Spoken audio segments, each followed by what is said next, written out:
गुडघेदुखी होती ती senior citizen कॅटेगरीमध्ये जास्त हा प्रॉब्लेम दिसत Okay. होता. पण आता तसं नाहीये. वेट सगळ्यांचं गेन होते. जेवढं तुमचं वेट वाढणार तेवढं गुडघ्यावरचं प्रेशर वाढणार आणि मग तिथे तुम्हाला गुडघेदुखी स्टार्ट होणार. 1 किलो जरी वजन वाढलं तरी गुडघ्यावरचं प्रेशर 4 पटीने वाढत असतं. एखाद्या लेडीजचं 5 किलो वजन वाढलं तर आता महिला आहेत त्यांचे जास्त पाय दुखतात. महिलांचं मेन कारण आहे कॅल्शियम व्हिटॅमिन डी डिफिशियन्सी असते. प्रेग्नन्सीमध्ये लॅक्टेटिंग फेज असते, त्याच्यामध्ये कॅल्शियम त्यांच्या बॉडीतलं कमी होत असतं आणि आपण आपले गुडघेदुखी थांबवण्यासाठी किंवा प्रिव्हेंट करण्यासाठी काय अशा गोष्टी करू शकतो?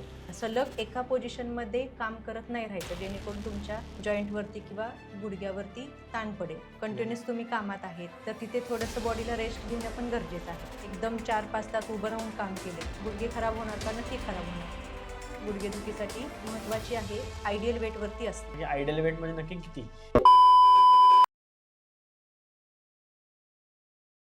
दी मराठी पॉडकास्टच्या आपल्या नव्या एपिसोडमध्ये आपले आजचे गेस्ट आहेत ते आपल्याला एका अशा विषयावर गाईड करणार आहेत जो सगळ्यांचा जवळपास प्रॉब्लेम आहे. म्हणजे आजकालच्या पिढीला पण तुम्ही विचारलात ना की तुमचे गुडघे दुखतात का, तर ते म्हणतील हां.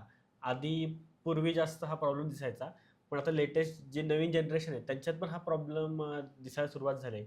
आणि म्हणूनच आम्हाला असं वाटलं की हा एपिसोड घ्यावा. आणि आज आपल्या साळुंखे मॅडम आल्यात आणि त्या आज आपल्याला गाईड करतील. तर मॅडम तुम्ही एवढं वर्ष बघताय, तर पूर्वी गुडघेदुखी कशी असायची आणि आत्ता त्याचं स्वरूप कसं झालंय?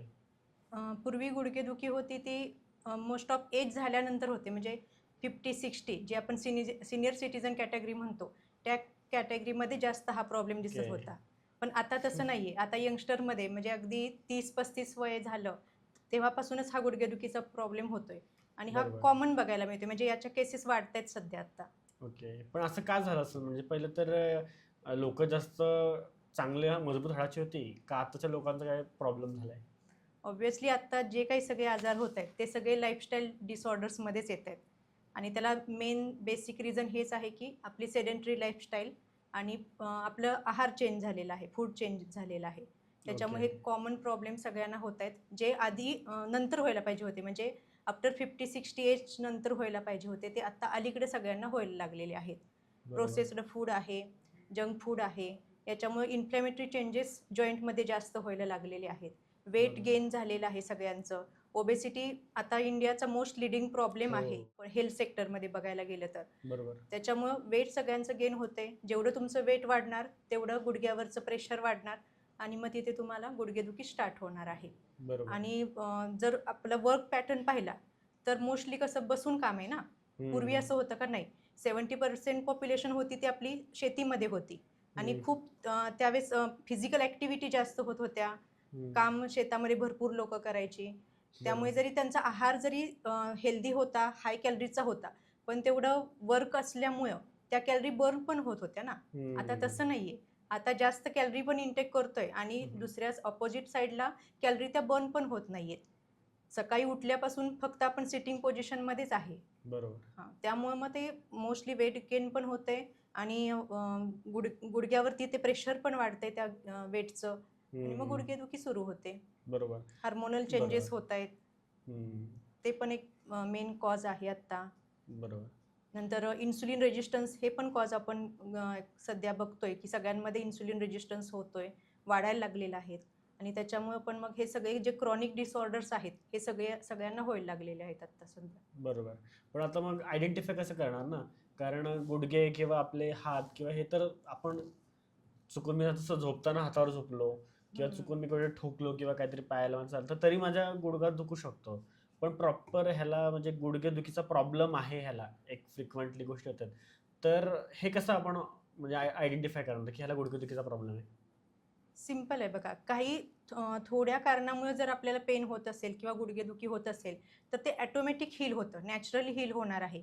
10 दिवस, 15 दिवस किंवा थोड्या काही कालावधीनंतर. पण कंटिन्यूअस जर तुम्हाला पेन होते, महिना, 2 महिने झाले, 6 महिने झाले किंवा काही तुम्ही पेन किलर घेताय, ट्रीटमेंट घेताय, तरीसुद्धा ती पेन रिड्यूस होत नाही, तर तिथं समजायचं की काहीतरी सिव्हिअर प्रॉब्लेम आहे. मग हम्म. तुम्ही तिथे बाकी इन्व्हेस्टिगेशन करू शकता. टेस्ट आहेत किंवा एक्स-रे आहे, एम-आर-आय आहे किंवा हम्म. एखाद्या ऑर्थोपेडिशियनचा तिथे सल्ला घेऊ शकता. ह्या सगळ्या गोष्टी मग पुन्हा आल्या. बरोबर. आणि मग म्हणजे आता लक्षणांमध्ये मग काय फक्त गुडघे दुखतात का, असं पर्टिक्युलर एखादी ॲक्टिव्हिटी करायला गेलो किंवा असं काय असतं की क्रिकेट खेळणारा किंवा कबड्डी खेळणारा असेल किंवा काही कुठली घरातली गृहिणी असेल, तर अशा कुठल्या ॲक्टिव्हिटीज आहेत ज्या गुडघेदुखी असल्यावर माणसाला जमत नाहीत करता? काही इंजुरी पण होतात आपल्याला, सडन इंजुरी होते. जसं आता तुम्ही बोलला, की खेळताना काही इंजुरी झाल्या, हम्म, लिगामेंट टिअर झालं वगैरे. हम्म, तर ह्या अशा पण इंजुरी आहेत आणि काही वेगळे पण डिसीज असतात. म्हणजे जसं की रुमॅटॉइड आर्थरायटिस आहे, ज्याला आपण आरएम म्हणतो किंवा आयुर्वेदानुसार त्याला आमवात असं म्हणतात. किंवा हम्म. आता अजून एक मोस्टली प्रॉब्लेम व्हायला लागले बघा, युरिक ॲसिड वाढायला लागलेलं हो. आहे. ज्याला गाऊट असं म्हणतात. ब्लडमधले युरिक ॲसिडची लेवल वाढली की गाऊट होतो. त्याला आयुर्वेदानुसार वातरक्त असं म्हणतात. म्हणजे असे वेगवेगळे डिसीज आहेत. किंवा काही ॲक्सिडेंटल इंजुरी झाली की तिथं फ्रॅक्चर होतं, लिगामेंट टिअर किंवा मोठी दुसरी म्हणजे डायरेक्ट जॉईंटमध्ये पण काहीतरी इंजुरी होऊ शकते. असे पण प्रॉब्लेम्स बघायला मिळतात आपल्याला. ओके. आणि मग ज्या आता महिला आहेत, तर त्यांच्यासाठी स्पेशली म्हणजे बऱ्याचदा आपण बघतो की त्यांचे जास्त पाय दुखतात. हं. So त्याचं काय असतं कारण? महिलांचं मेन कारण आहे कॅल्शियम व्हिटॅमिन डी डिफिशियन्सी असते. ओके. प्रेग्नन्सीमध्ये, नंतर लॅक्टेटिंग फेज असते. त्याच्यामध्ये त्यांचं कॅल्शियम त्यांच्या बॉडीतलं कमी होत असतं. आणि महिलांमध्ये ओबेसिटी पण हे एक रिझन आहे. मोस्टली जेव्हा महिला मेनोपॉज एजकडे वळतात, म्हणजे आफ्टर 40-45 पेरीमेनोपॉज किंवा प्रीमेनोपॉज आपण म्हणतो, म्हणजे मेनोपॉजच्या आधीचे जो एज असतो ते हम्म, ते पहिले 3-4 वर्ष. हा जो 40 ते 50चा जो एज ग्रुप आहे महिलांमध्ये, हा फार चॅलेंजिंग आहे. कारण बरोबर. महिलांमध्ये जे मेन हार्मोन्स असतं, इस्ट्रोजन म्हणतात त्याला, हम्म, ते मेनोपॉजकडे एखादी महिला जेव्हा वळते, त्या हम्म, एज ग्रुपमध्ये जाते, तेव्हा ते इस्ट्रोजन हार्मोनची लेवल कमी होत असते. हम्म. आणि इस्ट्रोजन हार्मोनची लेवल कमी झाली की बोन डेन्सिटी कमी होते. बोन डेन्सिटी कमी झाली की ते बोन फ्रजाईल म्हणजे एकदम नाजूक बनतात. त्याला ऑस्टिओपोरोसिस पण असं म्हणतात. म्हणजे हाडं ठिसूळ होणं, आपण जसं कॉमन मराठी भाषेमध्ये म्हणतो, हम्म. ते हाडं ठिसूळ होण्याचं मेन कॉज असतं, ते म्हणजे इस्ट्रोजन हार्मोनची लेवल कमी होते. आणि ओके. हे त्या आफ्टर 40 मेनोपॉजच्या एजमध्ये आपल्याला मोस्टली बघायला मिळतं. त्यामुळे हम्म. महिलांमध्ये जास्त तुम्हाला गुडघेदुखीचे केसेस बघायला मिळतील. बरोबर. आणि आहार पण तसा नाही आहे ना, कॅल्शियम व्हिटॅमिन डी डिफिशियन्सी जास्त महिलांमध्ये आहे. दुसरी गोष्ट, ॲनेमिक महिला खूप आहेत. एच-बी बघा ना, एच-बी कुणाचा महिलांचाच जास्त हम्म. कमी असतो. बरोबर. फार ठराविक अशा महिला आहेत की त्यांचा एच-बी 10 पेक्षा जास्त आहे. अदरवाईज सगळ्या मोस्टली लेडीज आहेत, त्या ॲनेमिक आहेत. त्यांचा एच-बी ओके. कमी राहतो. म्हणजे व्हिटॅमिन बी12 वगैरे deficiency, iron deficiency, folic acid deficiency, ह्या सगळ्या गोष्टी ह्याची कमतरता महिलांमध्ये जास्त आहे. हम्म. त्यामुळे गुडघेदुखीच्या केसेसमध्ये पण जास्त करून महिलांना हा हम्म. प्रॉब्लेम बघायला मिळतो आपल्याला. बरोबर. मग तर ह्यासाठी महिला काय करू शकतात? म्हणजे हे तर प्रॉब्लेम झाले. पण एक तुम्हाला 2 सेक्टरमध्ये सांगा, की एकतर हे असं का होतंय? म्हणजे हे जे तुम्ही डिफिशियन्सी म्हटलात महिलांमध्ये, तर का होत आहेत? आणि दुसरं होत आहेत, तर मग त्याला काय करू शकतात? हं. जसं मी सुरुवातीला सांगितलं, की आत्ता जे काही सगळे डिसीज होत आहेत, त्याला मेन कारण आहे आपली लाईफस्टाईल. लाईफस्टाईल आणि दुसरं आहे ते डाएट आहे. तर लाईफस्टाईलमध्ये पण बघायला गेलं तर फिजिकल ॲक्टिव्हिटी नाही आहे. वर्कआउट, एक्सरसाइज आत्ताच्या महिला कुठे करतायत? करतायत पण त्यांना प्रॉपर तसा गाईडन्स नाही आहे किंवा चुकीच्या पद्धतीनं पण एक्सरसाइज केले जातात. ह्या सगळ्या गोष्टी होत आहेत. आणि स्ट्रेस भरपूर वाढलेला आहे. दिवसभर वर्कची पोझिशन चेंज झालेली आहे. आता पूर्वीच्या काळामध्ये जर तुम्ही महिलांचं पॅटर्न काम करण्याचं बघितलं, तर कसं खाली बसून जो काही स्वयंपाक वगैरे होती, हम्म, स्वयंपाकाची पद्धत, ते खाली हम्म. बसून 2 पायावरती करत होते. आता तसं आहे का? नाही. आता सगळं काम लेडीज कशा करतायत? उभं राहून उभे राहून. करतायत. आपल्या किचनवरती पण उभं राहूनच जे काही स्वयंपाक बनवते तास 2 तास, ते पण सगळं उभं राहूनच. जे काही घरातलं काम आहे, म्हणजे हम्म. इव्हन बघा, आपल्याला आठवते की घरामध्ये जेव्हा झाडू मारला जात होता, हो. तेव्हा कसं होतं, छोटी केरसुणी म्हणतात त्याला. हो, माहिती आहे. हां, मग ते 2 पायावरती बसून आपण ते महिला म्हणजे त्यावेळच्या खाली झाडत छोटी होत्या. असायची, तिची हां. जास्त हाईट नसायची. आता नाही, आता झाडू आलेला आहे. खूप लेन त्याची लांब असते. म्हणजे इव्हन फक्त ते असं उभं राहून त्या झाडतायत. म्हणजे सगळंच काम असं हे झालेलं आहे, स्टँडिंग पोझिशनमध्ये झालेलं आहे. भांडी हम्म. धुवायची असतील, पहिल्या काळामध्ये 2 पायावरती खाली. बसून, खाली हो. बसून होतं. आता तसं आहे का? नाही. ते पण बेसिनमध्ये. बेसिनमध्ये, किचनवरती उभं राहून म्हणजे सगळ्या गोष्टी आता सगळं स्टँडिंग पोझिशनमध्ये झालेलं आहे. ऑफिस वर्क आहे आता मोस्टली महिला स्वतः सेल्फ इंडिपेंडंट आहेत. हम्म. ऑफिसला गेल्यानंतर सुद्धा खुर्चीवर बसूनच सगळं काम आहे. म्हणजे हे पोझिशन पण मॅटर करतं, पोझिशन पण, कामाची पद्धत बदललेली आहे. ह्या सगळ्यांमुळे जास्त आता म्हणजे अजून गुडघेदुखीचा प्रॉब्लेम होणार आहे. इन फ्युचर अजून केसेस वाढणार आहेत गुडघेदुखीच्या. आणि बरोबर. गुडघा हा असा जॉईंट आहे की अप्पर बॉडीचं सगळं वेट आहे ते आपल्या गुडघ्यावरती पडतं. ओके. आपल्या शरीरातला सगळ्यात मोठा जॉईंट आहे तो नी जॉईंट, गुडघा मानला जातो. ओके. हां, म्हणजे तेवढं तो वेट बेअर करतो आपला गुडघा. हो. हां, त्यामुळे आता जर एखादी लेडीज ओबेज असेल, वेट जास्त असेल, तर त्याचं प्रेशर त्याच्यावरती पडतं आणि मोस्टली आफ्टर मॅरेज 1-2 बेबी झाल्यानंतर महिलांचं वेट वाढायला सुरुवात होते. हो. पी-सी-ओ-डी सारखे हार्मोनल चेंजेस महिलांमध्ये असतात. पी-सी-ओ-डीच्या केसेसमध्ये सुद्धा वेट गेन होतं. बाकी अदर हार्मोनल इम्बॅलन्स वगैरे असतातच महिलांमध्ये. ह्या सगळ्यांमुळं जास्त त्यांचं वेट गेन पण होतंय, आणि प्रेशर प्रेशर पण होतं. पण वाढतंय आणि वर्क पॅटर्न पण चेंज झालेला आहे सगळा. बरोबर. मग त्यामुळं आपण आहेच हे. ह्यासाठी तुम्ही ते सांगितलं, मग ह्यासाठी करायचं काय मग त्यांनी?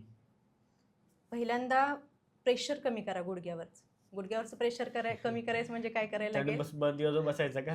नाही. त्यांना पहिल्यांदा त्यांचं वेट कमी करावं लागेल. ओके. आयडियल वेटवरती पाहिजेत सगळ्या लेडीज शक्यतो. कारण 1 किलो जरी वजन वाढलं, तरी गुडघ्यावरचं प्रेशर 4 पटीने वाढत असतं. ओके. आपल्याला वाटतं काय 1च किलो वाढले, 2च किलो वाढले, पण तसं नाहीये ते. 1 किलो वजन वाढलं की 4 4 पट, इंटू. हां, 1 into 4 म्हणजे 4 पट गुडघ्यावरचं प्रेशर वाढणार आहे. एखाद्या लेडीजचं 5 किलो वजन वाढलं, तर 5 गुणिले 4 20 किलो एक्स्ट्रा ते सहन केल्यासारखं आहे गुडघ्यावरती प्रेशर, गुडघ्यानं. म्हणजे एवढं प्रेशर वाढतंय ते. त्यामुळं पहिल्यांदा वेट मेंटेन ठेवणं हे गरजेचं आहे. ॲटलीस्ट तुम्ही एक अर्धा तास 30 to 40 मिनिट्स डेली एक्सरसाइज किंवा वर्कआउट किंवा ज्या काही तुमच्या अदर ॲक्टिव्हिटी असतील, वॉकिंग असेल, स्ट्रेचिंग असेल, ह्या गोष्टी करणं फार गरजेचं आहे. आणि दुसरी गोष्ट, आहारावरती पण लक्ष देणं गरजेचं आहे. बरोबर. कॅल्शियम मिळते का? प्रोटीन मिळते का? मॅग्नेशियम, म्हणजे जॉईंटसाठी सगळेच विटॅमिन मिनरल्स खूप गरजेचे असतात. आपल्याला फक्त बरोबर. कॅल्शियम आणि विटॅमिन डी एवढ्याच गोष्टी माहिती आहेत ॲक्च्युली. पण सगळंच म्हणजे आपण म्हणतो ना सकस आहार, चौरस आहार, ह्या सगळ्या गोष्टी आहारामध्ये पण इन्क्लूड होणं गरजेचं आहे. ओव्हरऑल सांगायचं झालं तर फिटनेस मेंटेन ठेवणं गरजेचं आहे बरोबर. महिलांनी. आता तुम्ही कॅल्शियम वगैरे नाव घेतलेत, पण काय होतं की आता एखाद्या स्त्रीचं किंवा एखाद्या व्यक्तीचा गुडघे दुखतात, तर त्यांनी कुठलं फूड खायला पाहिजे? तुम्ही म्हणजे असं म्हणजे चपाती, भाजी किंवा कुठल्या प्रकारची भाकरी किंवा कुठल्या प्रकारची भाजी, तर हे असं तुम्ही सांगू शकता का कुठले खाऊ शकतो म्हणून? हां, आता कॅल्शियम म्हणलं की आपल्या डोळ्यासमोर पहिल्यांदा येतं दूध आणि दुधापासून बनवले सगळे दुग्धजन्य पदार्थ आहेत ते. मोस्टली कॅल्शियमचा सोर्स आहे तो खूप छान आहे. त्यामुळं दूध घ्यायला काही हरकत नाही. फक्त आता माहिती आहे आपल्याला की आता सध्या दुधाचा प्रॉब्लेम काय आहे. म्हणजे जे पहिल्या काळामध्ये जसं दूध होतं, कसं घरचं होतं, हो. सगळं शुद्ध स्वरूपामध्ये होतं, ओरिजिनल फॉर्ममध्ये. तसं आत्ता दूध मिळत नाही. आत्ता आपण सगळे पिशवीतले दूध पितोय. हो. त्याच्यामुळं त्यातून तेवढं कॅल्शियम जात किती मिळतंय हा सुद्धा आता सध्या क्वेश्चन मार्क आहे. त्यामुळे दूध आणि दुग्धजन्य पदार्थ हे व्यवस्थित घेतले तर त्याच्यापासून पण कॅल्शियम भरपूर प्रमाणामध्ये मिळू शकतं. कॅल्शियम बरोबर अजून एक पॉईंट येतो व्हिटॅमिन डीचा. तुम्ही कॅल्शियम प्रॉपर मात्रेमध्ये घेताय, पुरेसं घेताय, भरपूर घेताय, पण तुमच्या शरीरामध्ये व्हिटॅमिन डीची डिफिशियन्सी असेल तर त्याचा काहीच उपयोग होत नाही. ओके. हां, कारण कॅल्शियमचं आपल्या शरीरामध्ये ॲब्सॉर्प्शन आहे. आपण ज्या आहारातून कॅल्शियम घेणार आहे, ते आपल्या शरीरामध्ये ॲब्सॉर्ब होण्यासाठी व्हिटॅमिन डी गरजेचं असतं. ओके. त्याच्यामुळे त्याच्यासोबत कॅल्शियमसोबत व्हिटॅमिन डी सुद्धा आवश्यक आहे. ते कुठून भेटेल आणि ते? व्हिटॅमिन डीचं मेन सोर्स आहे सनलाईट, ओके. सूर्यप्रकाश. हो. तोच भेटत नाही हां, आपल्याला आणि आता. आता माहिती आहे आपण थोडं जरी बाहेर जायचं झालं तरी काय करतो, स्कार्फ वगैरे किंवा स्टोन असं वापरतात हं. महिला किंवा सगळेच. हं. त्यामुळे ओपन पार्ट नाही आहे की जिथं डायरेक्ट सनलाईट आपल्या शरीरावरती पडेल. ते एक मेन रिझन आहे सध्या. त्याच्यामुळं व्हिटॅमिन डी डिफिशियन्सी होते. व्हिटॅमिन डी डिफिशियन्सी झाली की इकडे कॅल्शियम डिफिशियन्सी पण होणार आहे. ओके. म्हणजे इंटरकनेक्टेड आहे सगळं. हां, सगळं इंटरकनेक्टेड आहे. बरोबर. मग किती नक्की म्हणजे हे सनलाईट घ्यायची ना, तर मग हां, लोकांनी काय म्हणजे काय होतं थोडं 5 मिनिट थांबलं का माणसाला वाटतं की आता ऊन होतंय, गरम टॅनिंग होते. हां, किंवा गरम होतंय. गरम मग होतंय. नक्की कसं थांबायचं? किती त्याला वेळ? सकाळचं कोवळं ऊन असतं. ओके. ॲटलीस्ट 10-15 मिनिट, 20 मिनिट तरी तुम्ही रोज ते घेतलं पाहिजे. ओके. तेवढं पुरेसं आहे. म्हणजे दिवसभरच उन्हात पाहिजे असं पण काही नाहीये.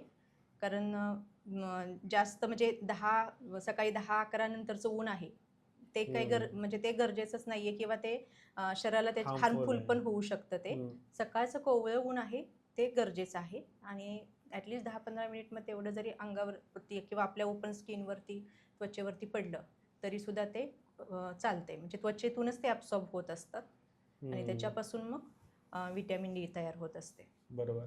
मग आता ते जे व्हिटॅमिन डी होतं तयार, तर मग एखाद्या माणसाचे रिपोर्ट्स आले निगेटिव्हमध्ये की बाबा ह्याच्यात हे कमी आहे व्हिटॅमिन, तर मग त्याला असे किती दिवस घ्यावं लागेल ते ऊन? हां, आता तसं काही नाही. म्हणजे प्रत्येकाची पर्सन वाईज रिक्वायरमेंट वेगवेगळी असू शकते. ओके. हां, त्याच्या शरीरामध्ये किती कमतरता आहे व्हिटॅमिन डीची, त्याच्यावरती ते डिपेंड राहणार आहे. आणि ओके. असं पण नाही होणार की तुम्ही कोवळ्या उन्हामध्ये बसला म्हणून तुमची व्हिटॅमिन डीची रिक्वायरमेंट फुलफिल झाली. असं पण नाही होऊ शकत ना. ओके. कारण तिथं अजून एक मॅटर असे की तुमची त्वचा ते ॲब्सॉर्ब करते सनरेज, पण त्याच्यापासून आतमध्ये मग बॉडी व्हिटॅमिन डी किती प्रमाणात तयार करते. म्हणजे ओव्हरऑल त्या व्यक्तीचा फिटनेस, त्याची इम्युनिटी, आतमध्ये बाकीच्या टिश्यू किंवा पेशी कशा काम करतायत हे सुद्धा मॅटर करतात ह्या सगळ्या गोष्टी. म्हणजे आपण म्हणतो ना व्यक्ती परत वेगळे वेगळे अनुभव असतात. तसंच इथं लागू आहे. एखादी व्यक्ती 10 मिनिट उन्हात बसली तरी ती पुरेशी आहे. एखादी 20-25 अर्धा तास जरी बसली तरी सुद्धा त्याला प्रॉपर त्याच्या शरीरामध्ये व्हिटॅमिन डी तयार होणार नाही. शेवटी आता आपल्याकडे बाकीचे इन्व्हेस्टिगेशन आहेत. आपण ते तपासणी करू शकतो. त्याच्यावरून व्हिटॅमिन डी किती आहे, बोन डेन्सिटी किती आहे, आपल्या शरीरामध्ये कॅल्शियम किती आहे, ह्या सगळ्याचं आपल्याला रिझल्ट फाइंड आउट होऊ शकतात. बरोबर. एखाद्या चांगल्या डॉक्टरांचा सल्ला घेऊ शकतो तिथे आपण. बरोबर. मग तुम्ही असं कुठला व्यक्ती बघितलाय का आतापर्यंत की जो म्हणजे खूप जास्त गुडघेदुखीमधून जात होता, मग काही त्यांनी त्याच्या लाईफमध्ये चेंजेस केल्यामुळे तर त्याला खूप ड्रास्टिक डिफरन्स जाणवला?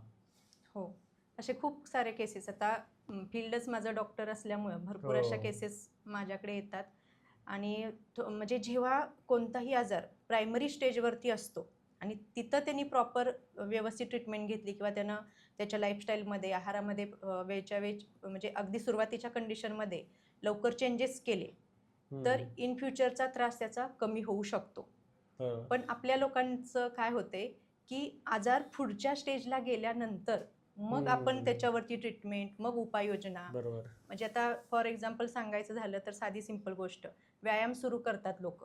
कधी सुरू करतात? आता हे गुडघेदुखीचंच आपण त्याच्यावरती बोलतोय तर त्याचं उदाहरण घेऊया. जेव्हा गुडघा दुखायला सुरुवात होतो, गुडघ्याला सूज येते, चालता येत नाही, डॉक्टर सांगतात आता तुम्ही वजन कमी करा, व्यायाम सुरू करा. मग आपल्याला जाग येते आणि मग आपण व्यायाम करायला सुरुवात करतो. तर त्यावेळेस व्यायाम करून काही उपयोग नाही ना. व्यायाम मग कधी झाला पाहिजे, वर्कआउट कधी केलं पाहिजे किंवा फिजिकल ॲक्टिव्हिटी चालणं वगैरे हे कधी झालं पाहिजे? आधी जेव्हा आपले गुडघे चांगले असतात तेव्हा झालं पाहिजे. बरोबर. त्यामुळं जोपर्यंत आजार पुढच्या स्टेजला जात नाही, त्याच्या आधी जर तुम्ही तुमच्या लाईफस्टाईलमध्ये चेंजेस केले, थोडीशी सुधारणा केली, तर तिथं तुम्हाला बेटर रिझल्ट मिळू शकतील. एकदम पूर्ण गुडघ्याची झीज झालेली आहे, त्यातले कार्टिलेज डॅमेज झालेले आहेत, लिगामेंट टिअर झालेले आहेत किंवा काहीतरी इंजुरी झालेली आहे किंवा आत म्हणतो ना आपण गुडघ्याच्या मध्ये वंगणासारखा एक पदार्थ असतो, सायनोव्हेल फ्लूइड म्हणतात त्याला, जे ल्युब्रिकेशनचं काम देतं जॉईंटला. ते पूर्ण कमी झालेलं आहे, ते वंगण कमी झालेलं आहे आणि मग तुम्ही उशिरानं सगळ्या गोष्टीला सुरुवात केली तर ते अवघड होणार आहे. बरोबर. एखाद्या व्यक्तीचं 15, 20, 25 किलो वजन एक्स्ट्रा आहे आणि मग तुम्ही तो व्यक्ती जर व्यायाम करायला सुरुवात त्यानं केली, पॉसिबल आहे का त्याला व्यायाम करणं एवढं एक्स्ट्रा वेट घेऊन? तिथं काय होणार आहेत? अजून त्याचे गुडघे दुखणार आहेत. ओके. कारण प्रेशर पडणार ना कार्टिलेजवरती, लिगामेंट किंवा आतमध्ये स्ट्रक्चर आहे ते. ओके. म्हणायला एक गुडघा हे नाव आहे, पण आतमध्ये खूप कॉम्प्लेक्स स्ट्रक्चर आहेत. गुडघ्यात तिथे कॅप्सूल असतात जॉईंटचे, कार्टिलेज असतात, लिगामेंट असतात, टेंडॉन असतात, नंतर मधले ते सायनोव्हेल फ्लूइड असतं. असे भरपूर आतमध्ये कॉम्प्लेक्स सगळे स्ट्रक्चर असतात. बरोबर. त्यामुळे त्यामध्ये 1-2 घटकाला जरी इंजुरी झाली तरी तुम्हाला गुडघेदुखीचा त्रास सुरू होऊ शकतो. बरोबर. मग एवढं अतिरिक्त वजन घेऊन जर तुम्ही पुन्हा सगळ्या गोष्टी सुरुवात केली करायला नव्याने तर काहीच उपयोग होणार नाही. त्यापेक्षा सुरुवातीलाच थोडी थोडी काळजी घेत गेलो आपण तर मग भविष्यातला गुडघेदुखीचा त्रास कमी होऊ शकतो.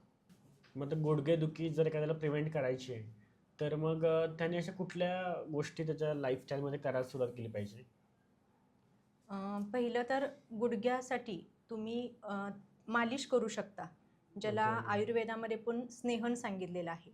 आता गुडघेदुखी हा वाताशी रिलेटेड सगळा आजार मानला जातो आणि मोस्टली बघा लहान वयामध्ये कफाची प्रकृती असते, हो. तरुण वयामध्ये पित्ताची प्रकृती असते आणि वय झाल्यानंतर म्हणजे आफ्टर 50-60चा जो एज ग्रुप आहे सिनियर सिटीजन, त्याच्यामध्ये वात प्रकृतीचं जास्त प्रमाणामध्ये आधिक्य असतं आणि गुडघेदुखीचा त्रास कधी होतो? मोस्टली ह्या एज नंतरच होतो. शेवटला. म्हणजे तिथं वात प्रकोप त्या एजमध्ये जास्त झालेला असतो. तर अशा केसेसमध्ये आपल्याला वात शमन करणं फार गरजेचं असतं.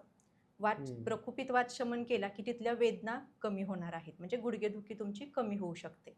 यासाठी तुम्ही एक जे आयुर्वेदामध्ये तेल वगैरे आहेत, मोस्टली तीळ तेल आहे, त्या तीळ तेल असेल किंवा महानारायण तेल, नारायण तेल, अशा तेलाने तिथे तुम्ही मालिश करू शकता आणि हे 1-2 दिवस नाही, डेली करायचं.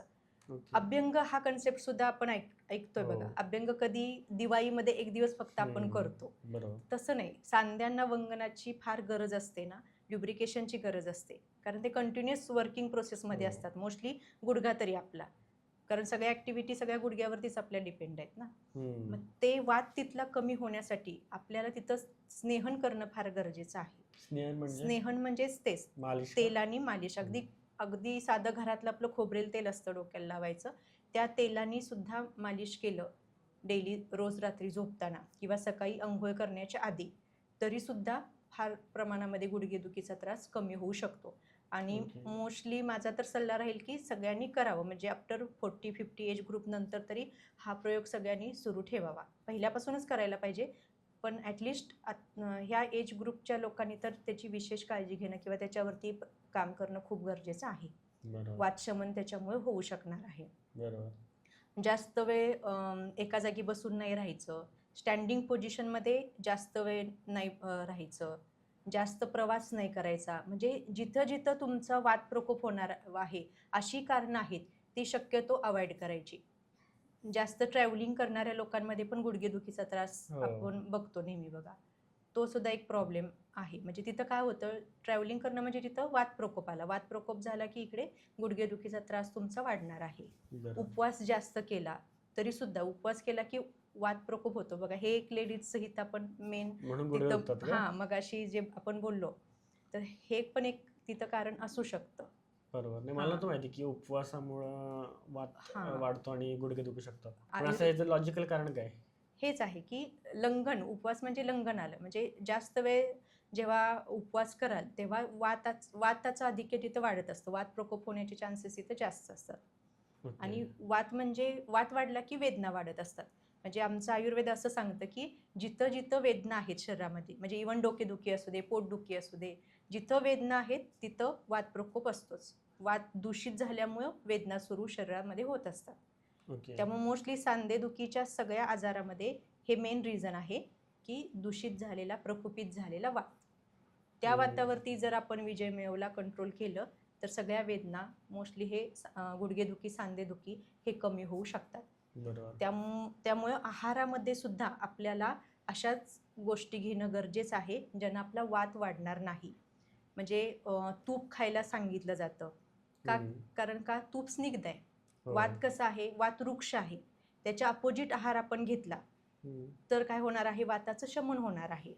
जेवढं तुम्ही थंड वृक्ष वातावरणामध्ये असणार तेवढा तुमचा गुडघेदुखीचा त्रास वाढणार आहे. त्यामुळे तुम्हाला जास्त थोडंसं उष्ण आहार घेणं गरजेचं आहे. त्याच्यानंतर स्नेहन पाहिजे आहे, स्निग्धता पाहिजे आहे. त्यामुळे तेल, तूप हे सांधेदुखीसाठी, गुडघेदुखीसाठी खूप चांगला तुम्हाला रामबाण उपाय म्हणून ठरू शकतं. लावायचेत ना? लावायचे आणि खाण्यामध्ये सुद्धा. रोज तुम्ही झोपताना दुधामधून किंवा पाण्यामधून, कोमट पाण्यामधून 1 चमचा तूप घेऊ शकता किंवा अगदी तुमच्या जेवणामधून पण तुम्ही घेऊ शकता. तीळ आहे, तिळामध्ये खूप जास्त प्रमाणामध्ये कॅल्शियम पण आहे, तीळ स्निग्ध आहेत. तुम्ही तिळाचे लाडू करू शकता किंवा चटणी असेल किंवा आपल्या आहारामध्ये सुद्धा त्याचा समावेश करू शकता. नाचणी आहे, नाचणीमध्ये सुद्धा कॅल्शियम खूप जास्त प्रमाणामध्ये आहे, ते सुद्धा गुडघेदुखीला चांगला आराम देते. अश्वगंधा आहे, मेथी आहे, म्हणजे आहारामध्ये पण हे सगळे घटक तुम्हाला समावेश असणं गरजेचं आहे. आपल्याला फक्त गुडघेदुखी सांधेदुखी म्हणलं की कॅल्शियम व्हिटॅमिन डी एवढंच आपण बघतो, पण त्याच्यासोबत बाकीचे पण फॅक्टर येतात. प्रोटीन पण आपल्या शरीरामध्ये कमतरता नाही पाहिजे. तुमचं प्रोटीन कमी असलं की तुमचा मसल लॉस होतो. मसलची स्ट्रेंथ कमी झाली की मग त्याचा पण जॉईंटवरती खूप परिणाम होतो. बरोबर. हां, कारण जॉईंटला सपोर्ट देण्याचं काम, बोनला सपोर्ट देण्याचं काम कोण करतं? मसल करतं. त्यामुळे मसल विकनेस असेल त्या लोकांना जॉईंटचा प्रॉब्लेम खूप जास्त आपल्याला बघायला मिळतो. त्यामुळे आहारामध्ये प्रोटीन पण गरजेचं आहे. मॅग्नेशियम वगैरे पण ते सुद्धा मसलसाठी खूप उपयुक्त आहे. ते सुद्धा आपल्या आहारामध्ये असणं गरजेचं आहे. बरोबर. ते फळांमध्ये सुद्धा विटॅमिन्स वगैरे भरपूर प्रमाणामध्ये असतात. फळं सुद्धा आपल्या आहारामध्ये असणं गरजेचं आहे. ह्या सगळ्या गोष्टी आल्या. खूप गोष्टी आहेत. मग आता एक होतं की आमच्याकडे एकदा एक डॉक्टर आले होते. तर त्यांनी सांगितलं की पाठीचे किंवा कमरेचे आजार कसे होतात जास्त, की आपण काय करतो का ती गोष्ट खाली पडली तर तिथे पूर्ण पोहोचायचा प्रयत्न करत नाही, की खाली बसून मग ते उचला. आपण वरच्यावर उचलायलाच बघतो. त्यामुळं मग आपले जे बॅक मसल्स किंवा हात आहेत ते स्ट्रेच जास्त होतात किंवा काहीतरी चान्सेस असतात की तुमचा प्रॉब्लेम होऊ शकतो. सो अशा मग कुठल्या ॲक्टिव्हिटीज आहेत का, की ज्या डेली करताना माणसांनी थोडंसं नीट जपून करावी किंवा चुकीच्या पद्धतीने करतात, ज्यामुळे त्यांच्या पायांवर प्रेशर येऊ शकतो, गुडघे दुखू शकतात? ह्याला आपण काय म्हणू शकतो की चुकीच्या पोझिशनमुळे होणारे प्रॉब्लेम्स आहेत हे. त्यामुळे आता बघा, आता आपण बसताना सुद्धा आपल्याला सांगितलं जातं, शाळेमध्ये पण शिकवलं जातं नेहमी ताठ बसा. पण ॲक्च्युली आपण बसतो का नाही? आपण काम करत असताना आपल्या लक्षात पण येत नाही. म्हणजे असं चुकीच्या पोझिशनमुळे सुद्धा हे असे आता जॉईंटचे प्रॉब्लेम खूप वाढलेले आहेत. किंवा आत्ता मोस्ट कॉमन सगळ्यांचा प्रॉब्लेम आहे मोबाईल हँडलिंग किंवा लॅपटॉप वगैरे. स्क्रीन टाईम आपलं सगळ्यांचं वाढलेलं आहे. सतत कंटिन्युअस हातामध्ये गुडघे दुखतात. नाही, ओव्हरऑल सगळ्या जॉईंटवरती परिणाम होणार, पोझिशन चेंज होणार आणि म्हणजे डायरेक्टली तुमचा गुडघेदुखीशी संबंध नसणार, पण इनडायरेक्टली हळूहळू त्याच्यावरती तो इम्पॅक्ट होत राहणार आहे. कारण स्क्रीनमुळे कशावरती प्रॉब्लेम होणार? तुमचा जो पाठीचा मागचा कणा आहे, वर्टिब्राज आहेत, त्याच्यावरती प्रॉब्लेम होणार. तो वर्टिब्रा एकदा डॅमेज झाला की मग पुन्हा खाली त्याचा परिणाम तुमच्या जॉईंटवरती पण होणार, नंतर गुडघ्यावरती पण होणार. म्हणजे हे इनडायरेक्टली कनेक्शन आहे. किंवा म्हणतात ना, हातापायाला मुंग्या येणे, वाय आल्यासारखी होणे, वात आल्यासारखा होणे, ह्या सगळ्या गोष्टी आहेत ना, ह्या सुद्धा तुमच्या संधिवाताशी रिलेटेड आहेत. त्या आपल्या ज्या शरीरामध्ये नर्व्स असतात त्या नर्व्सवरती त्याचा परिणाम होतो. त्या नर्व्स कुठेतरी दबल्या जातात आपल्या चुकीच्या पोझिशनमुळे. आणि मग तिथे तुम्हाला म्हणजे आपल्या सांध्यांच्या ठिकाणी सुद्धा त्या नर्व डॅमेज झाल्या की हे प्रॉब्लेम्स पुन्हा जास्त वाढणार आहेत. सूज येते. सूज पण तेच आहे ना. सूज का येते? कारण तिथे इन्फ्लेमेशन होतं. इन्फ्लेमेशन झालं म्हणजे जसं आपण इन्फेक्शन म्हणतो ना, सेम त्या पद्धतीने इन्फ्लेमेशन पण असतं जॉईंटला. तर इन्फ्लेमेशन वाढलं की मग त्या सांध्यांना सूज येते. आपण ऐकतो बघा, पाणी झालं सांध्यांमध्ये, ते पाणी काढलं वगैरे. हे काय असतं? तर हे सगळे इन्फ्लेमेशन असतात आतमध्ये. खूप त्रासदायक आहे. म्हणजे आपले डेली लाईफ आपली जेवढी नीट करेल तेवढं ऑटोमॅटिकली बाकीच्या गोष्टी नीट होतील. असाच विषय आहे. आणि दुसरं मला विचारायचं तुम्हाला, की मग आता झोपेत आपण म्हणतो की हातावर परिणाम होतो, की झोपल्यावर हात दुखतो किंवा आपण झोपेत हात घेतो खाली वगैरे किंवा रॉंग पोझिशन झोपतो.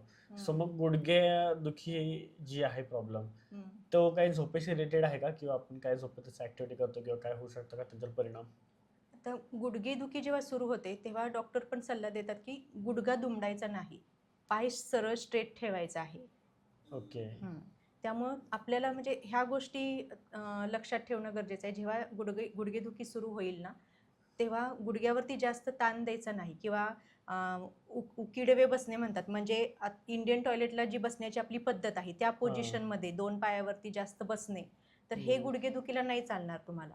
तिथे जास्त गुडघा बेंड झाला की तिथं वेदना जास्त वाढणार आहेत. किंवा असं खुर्चीवरती आता आपण बसलेलो आहोत, जास्त वेळ असं पाय खाली सोडून बसलो आपण किंवा जास्त मांडी घालून बसलो, मांडी घालून पण जास्त बसून चालत नाही गुडघेदुखीला. बेंड झाला की हा प्रॉब्लेम वाढणार, म्हणजे अजून गुडघेदुखीच्या पेन्स वाढणार आहेत.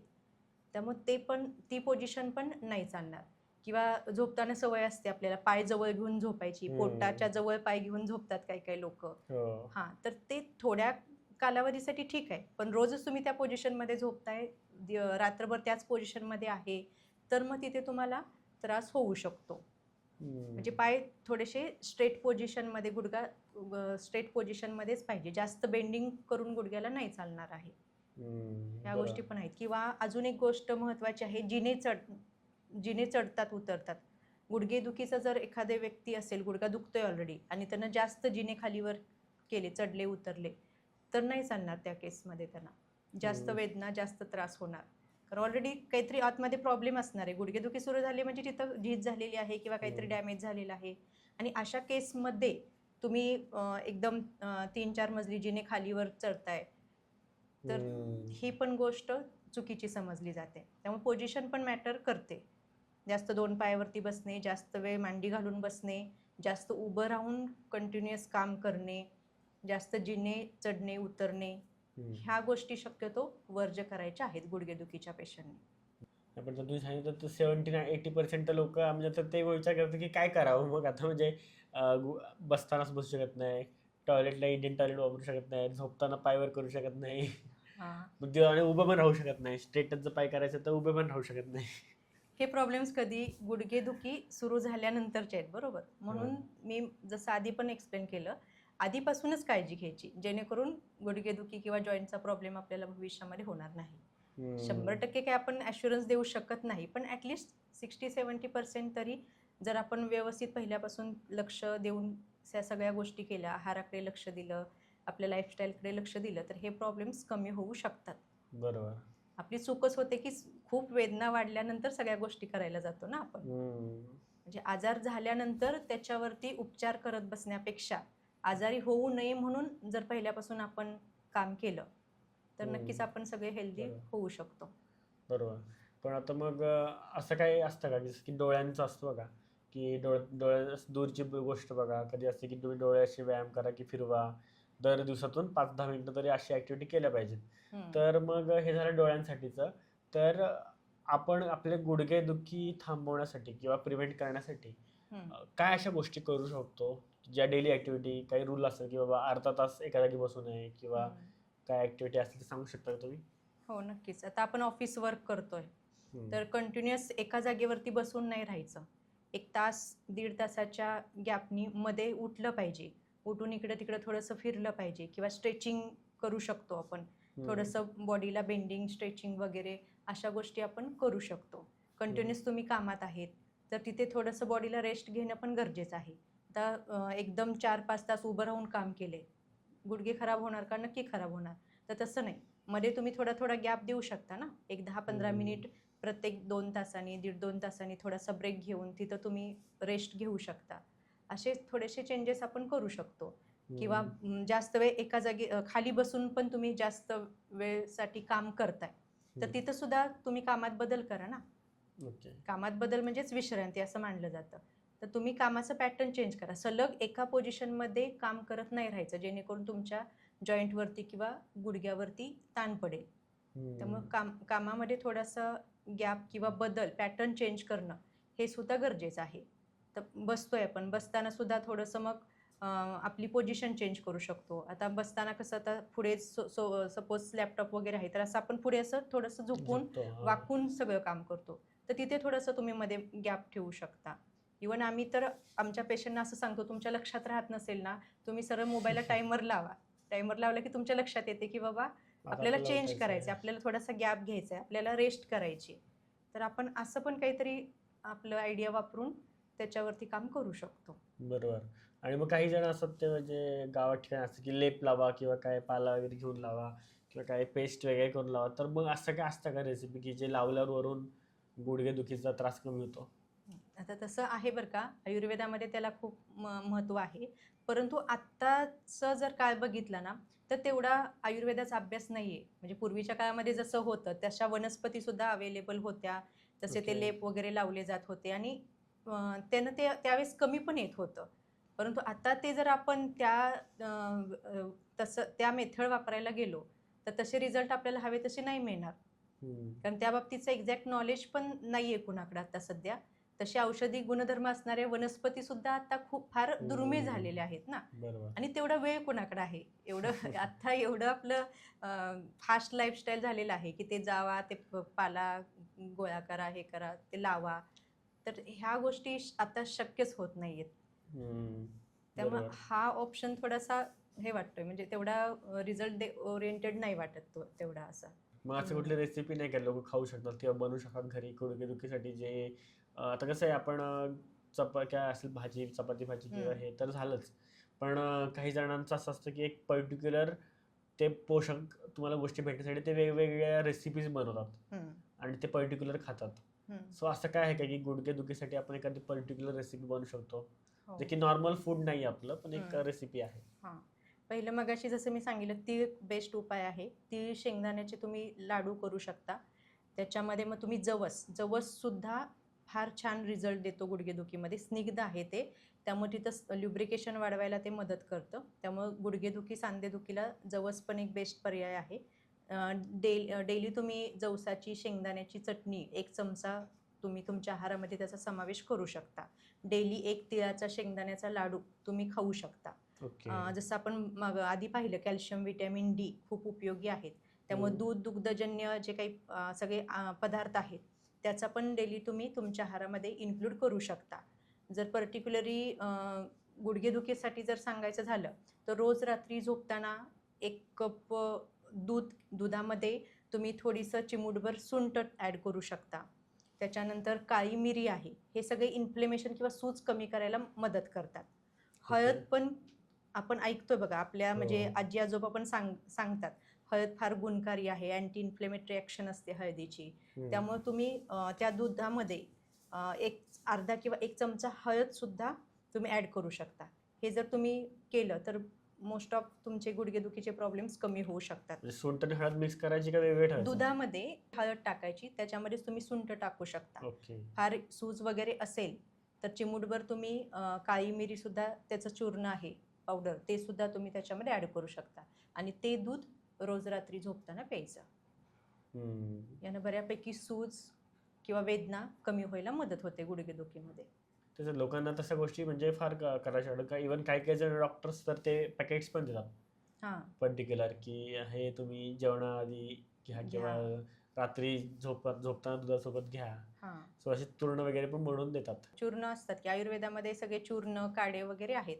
हेच आहेत म्हणजे आता जे मी तुम्हाला सांगितलं त्याच्याच वेगवेगळे चूर्ण व काढे वगैरे डॉक्टर घ्यायला सांगतात. बरोबर.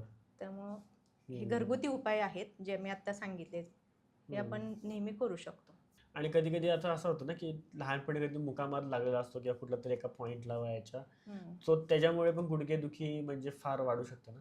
असं डायरेक्टली त्याचा एवढा परिणाम होत नाही कारण जेव्हा आपल्या एखाद्या जॉईंटला जेव्हा प्रॉब्लेम होतो, एखादी इंजुरी होते हम्म. किंवा एखादं लिगामेंट वगैरे टिअर झालं तर ते नॅचरली हील होतं ओके. 3 आठवड्यामध्ये, 1 महिन्यामध्ये.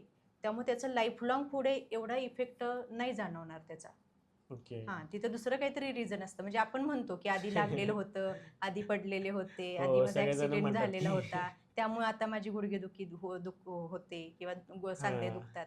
पण तसं मला तर नाही वाटत बरं का. रिझन दुसरं असतं. ओके. ते काय आपण म्हणतो ना, आपण आपल्या मनाची समजूत काढलेली असते. कबड्डी खेळताना मला लागलं तर हां, म्हणून माझे कबड्डी आता पाय खेळताना लागलं. दुखतायत. नाही ना.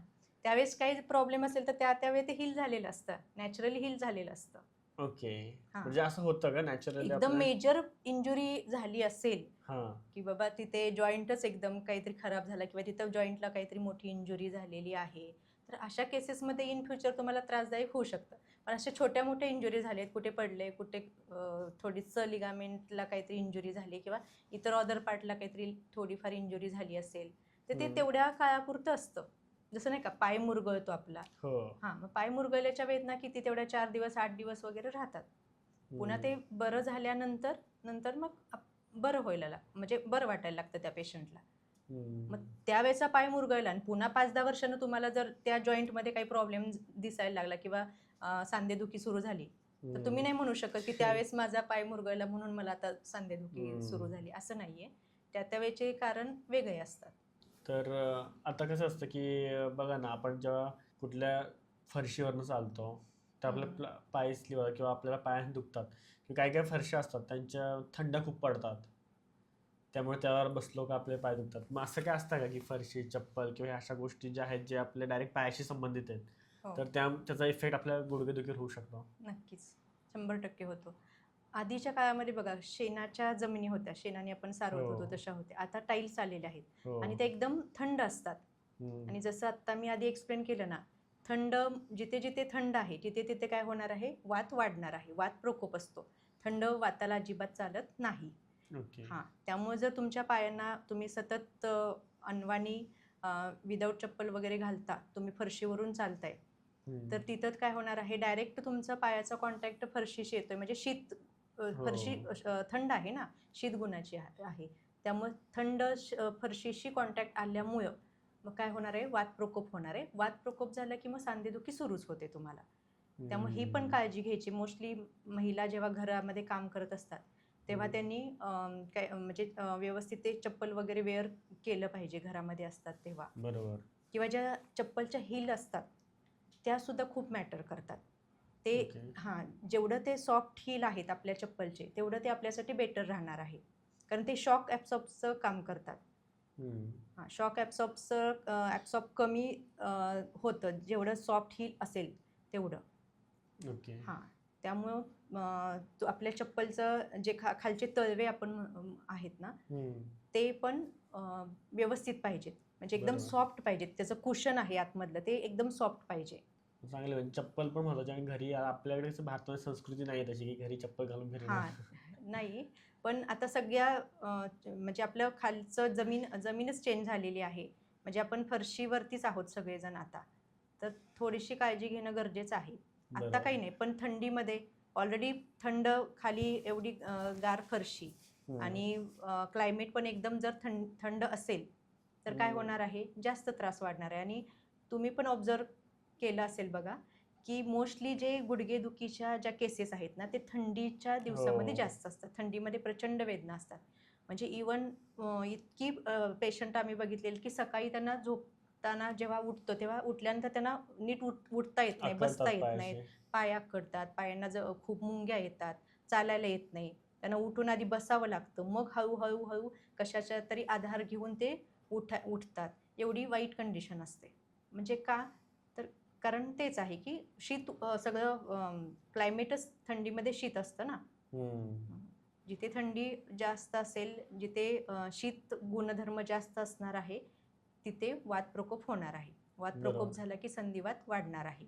त्यामुळे तुम्ही हे पण सांगितलं जातं आयुर्वेदामध्ये बघा, ह्या जॉईंटच्या प्रॉब्लेममध्ये तुम्ही आहारामध्ये सुद्धा थंड काही जास्त खाऊन चालत नाही.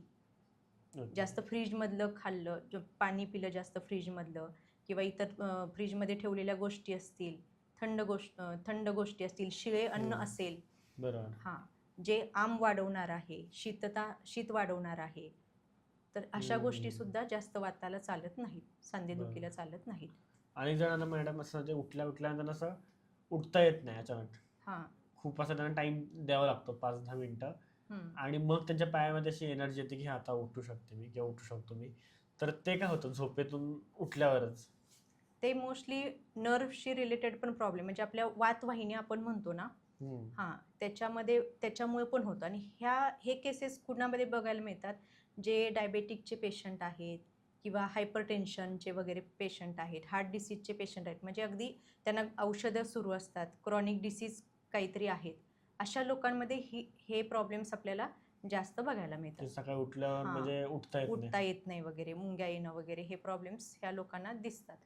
मग हे म्हणजे इम्युनिटीच त्यांची वीक झालेली असते, फिटनेस कमी झालेला असतो या लोकांचा. म्हणजे जर एखादा पेशंट 5-10 वर्ष त्याला डायबेटिक आहे, तो 5-10 वर्ष डायबेटिकची ट्रीटमेंट घेतोय तो. बरोबर. नेहमी त्याची BSL म्हणजे ब्लड शुगर लेवल हाय राहते. अशा केसेसमध्ये हा प्रॉब्लेम तुम्हाला जास्त बघायला मिळेल. हम्म. म्हणजे हे खूप क्लोज रिलेशन आहे. डायबेटिक पेशंट, हाय ब्लड प्रेशरचा पेशंट असेल किंवा इतर अजून काही असे दीर्घकाळासाठी एखाद्याला काही असे आजार आहेत, त्याचे मेडिसिन्स सुरू आहेत. अशा पेशंटमध्ये आपल्याला हे प्रॉब्लेम्स बघायला मिळतात जास्त. आणि मग काही जण म्हणतात की म्हणजे गुडघेदुखी जास्त वाढायला लागली तर ऑपरेशन करावं लागतं. पण नक्की ती स्टेज कधी येते की आता ऑपरेशन करावं लागतं? ते एकदम सिव्हिअर केसेसमध्ये. असं नाही होणार की तुमची आत्ता गुडघेदुखी सुरू झाली, वर्ष 2 वर्ष लगेच तुम्हाला ऑपरेशन करायला लागले, असं पण नसतं. त्यामुळे तुमचा आजार काय आहे? म्हणजे मी तर म्हणेन की पहिल्यांदा डायग्नोसिस होणं फार महत्त्वाचं आहे. निदान लागलं पाहिजे. गुडघेदुखी आहे, त्रास होतोय, तर तो कशामुळे होतोय? नक्की काय तिथे त्रास आहे?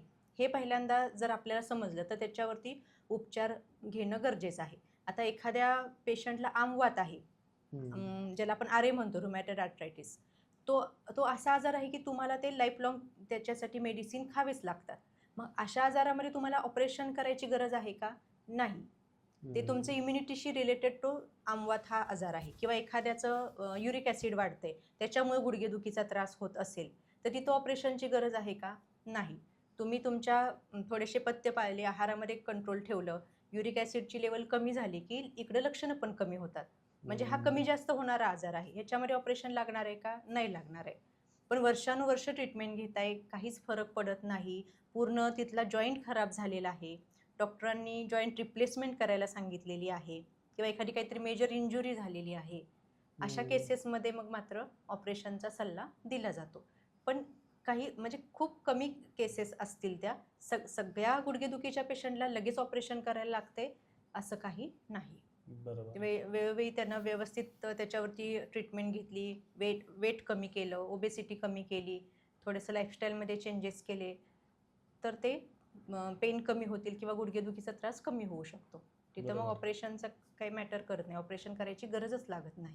आता मॅडम आपण आता ह्या डिस्कशनमध्ये ना आपण सगळ्या गोष्टी जवळपास कव्हर केल्या की म्हणजे झोपताना काय करायचं, झोप उठल्यावर काय गोष्टी प्रॉब्लेम होतात त्या कशा सॉल्व्ह करू शकतो, जेवण कसं माणसाने ठेवलं पाहिजे, कुठले व्यायाम आहेत ते एखाद्या व्यक्तीने केले पाहिजेत किंवा काही टिप्स आहेत ज्या त्याने फॉलो केल्या पाहिजे जेणेकरून त्याच्या डेली लाईफमध्ये इम्प्रूव्हमेंट होईल. इव्हन आपण स्त्रियांचं बघितलं, ऑपरेशनचं सगळं बघितलं.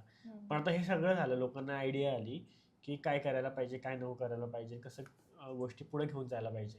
पण आता जाता जाता तुम्ही असं काय सांगाल एखादी गोष्ट जी आपल्या ऑडियन्ससाठी खूप हेल्पफुल राहील की त्यांना जो हा गुडघेदुखीचा प्रॉब्लेम आहे त्यापासून प्रिव्हेंट करता येईल स्वतःला? असे 2-3 पॉईंट्सचं सजेशन तर मी नक्कीच सांगू शकेन. एक पहिली गोष्ट सांगेन की फिजिकल ॲक्टिव्हिटी वाढवा तुमची. ओके. म्हणजे भले ती कामातून वाढवा किंवा एक्स्ट्रा तुम्ही व्यायाम. वर्कआउट वगैरे, एक्सरसाइज, जिम जॉइन करणं, वॉकिंग करणं, जे काही तुम्हाला पॉसिबल असेल हे करा. याच्यामध्ये कंटिन्युटी ठेवणं गरजेचं आहे आणि हे आधीपासूनच होणं अपेक्षित आहे. म्हणजे असं नाही की फार जास्त प्रमाणामध्ये गुडघेदुखी झाल्यानंतर हे तुम्ही करताय. जेव्हा तुम्ही फिट आहात तेव्हापासूनच हे सगळं एक्सरसाइज किंवा फिजिकल ॲक्टिव्हिटी ह्याच्यामध्ये थोडंसं तुम्ही फोकस करा. दुसरी गोष्ट महत्त्वाची आहे गुडघेदुखीसाठी आयडियल वेटवरती असणं. त्यामुळे ओके. त्याच्यावरती सगळ्यांनी लक्ष देणं फार गरजेचं आहे. म्हणजे आयडियल वेट एक जाता सांगा की आयडियल वेट म्हणजे नक्की किती? आयडियल वेटसाठी जर पुरुष असेल तर हाईट इन सेंटीमीटर -100 करायचं. ओके. म्हणजे सपोज एखाद्याची हाईट 150 सेंटीमीटर आहे, तर त्यातून 100 मायनस केल्यानंतर किती आलं? 50 राहिलं. म्हणजे त्याचं आयडियल वेट किती पाहिजे? 50 पाहिजे, 50 पाहिजे. ओके. आणि फिमेलच्या बाबतीमध्ये हेच कसं करायचं? Height in centimetre -105. ओके. हां, म्हणजे एखाद्या लेडीजची हाईट सपोज 150 आहे, -105 केलं तर ॲन्सर किती येते? 45, 45. तर त्याचं मग आयडियल वेट किती पाहिजे? 45 पाहिजे. ओके. अशा बरोबर. या कॅल्क्युलेशनवरून आपण आयडियल वेट काढू शकतो आणि त्याच्यावर असलं तर मग ओव्हरवेट. हां, त्याच्यावरती असेल तर ओव्हरवेट. आणि कमी असेल तर मग त्याचा म्हणजे तो अजून त्याला एक गरज आहे जास्त गरज आहे. हां. करण्यासाठी. किंवा अजून पण तसे भरपूर आहेत क्रायटेरिया. BMI वरून पण काढतात. बॉडी मास इंडेक्स किती आहे त्याच्यावरून पण आपण ठरवू शकतो की फिट आहे की ओबेज आहे. त्याच्यावर ओके. पण आहे. BMI पण 23 पर्यंत पाहिजे आपलं. 23 ते 25 पर्यंत पाहिजे. 25च्या वरती गेलं, BMI जास्त असेल, बॉडी मास इंडेक्स 25च्या वरती, तर मग ते ओबेसिटीमध्ये त्याला कॅल्क्युलेट केलं जातं. बरोबर. ओबेज असतो तो पर्सन. बरोबर. त्यामुळे BMI पण जास्त नसायला पाहिजे. बरोबर. आणि अजून काय म्हटलं तुम्ही आपल्या ऑडियन्स सांगणार आहात तुम्ही की गुडघेदुखीसाठी? हां, पहिलं पॉईंट तर मी सांगितला, वर्कआउट, डेली फिजिकल ॲक्टिव्हिटी वाढवलं पाहिजे. दुसरं आत्ता बघितलं की आयडियल वेटला पाहिजे आपण. आणि तिसरं मग आपल्या लाईफस्टाईल आणि डाएटवरती काम करणं गरजेचं आहे. एक बरोबर. पॉईंट सांगितलेला मी तेलाने मसाज करायचं डेली. तर तसं गुडघ्यांना रोज रात्री झोपताना तेलाने वगैरे किंवा नॉर्मल खोबरेल तेलाने वगैरे आपण मसाज करू शकतो. शेक सुद्धा एक आहे ट्रीटमेंट, म्हणजे आयुर्वेदानुसार सुद्धा स्नेहन सांगितलेलं आहे. जे शेक देणं, एखादं सुती कापड गरम करून आपल्या गुडघ्यांना त्याचा शेक द्यायचा. त्यानं सुद्धा वेदना कमी होतात. गरम त्याला काय लावायचं नाही. आधी तेलाने मालिश करायची. स्नेहन आधी तेलाने मालिश करायची प्रॉपर गुडघ्यांना. थोडंसं तेल आतमध्ये मुरू द्यायचं, ल्युब्रिकेशन होऊ द्यायचं आणि मग स्नेहन झाल्यानंतर मग स्वेदन. मग थोडंसं सुती कापड एखादं गरम करायचं आणि मग त्यानं थोडासा हलका शेक करायचं, शेक द्यायचा. त्याला स्वेदन म्हणतात. या स्नेहन स्वेदननी पण खूप छान रिझल्ट मिळतो. बरोबर. आता ह्या म्हणजे एपिसोडमध्ये लोकांना खूप चांगली इन्फॉर्मेशन भेटले की जे गुडघेदुखी आहे तर त्याला काय गोष्टी केल्या पाहिजेत, कसं प्रिव्हेंट केलं पाहिजेत आणि जर झालंच एखादा प्रॉब्लेम तर मग त्यानंतर पुढचे स्टेप्स काय असावे आणि कधी ऑपरेशन करावं आणि कुठल्या गोष्टीवर आपण डिसिजन घ्यावा, हे सगळ्या गोष्टी आपल्याला मॅडमने सांगितल्या. तर धन्यवाद मॅडम, तुम्ही आमच्या चॅनल आलात आणि लोकांना गाईड केलं, कारण हा खूप महत्त्वाचा विषय होता. कारण भारतामध्ये खूप जास्त कॉमन प्रॉब्लेम आहे गुडघेदुखीचा आणि तो आय होप ह्या पॉडकास्टच्या मार्फत लोकांचा सॉल्व्ह होण्यासाठी मदत होईल. तर पुन्हा धन्यवाद. थँक्यू. आय होप तुम्हाला व्हिडिओ आवडला असेल तर लाईक करा, कमेंट करा आणि चॅनलला सबस्क्राईब जरूर करा. कारण जेवढे आपले सबस्क्रायबर वाढतील तेवढे चांगले चांगले गेस्ट आपण आपल्या चॅनलवर आणू शकतो. म्हणून चॅनल सबस्क्राईब करा आणि जाणून घ्या आपल्या लोकांच्या गोष्टी आपल्या मराठीत, फक्त आणि फक्त दी मराठी पॉडकास्टवर.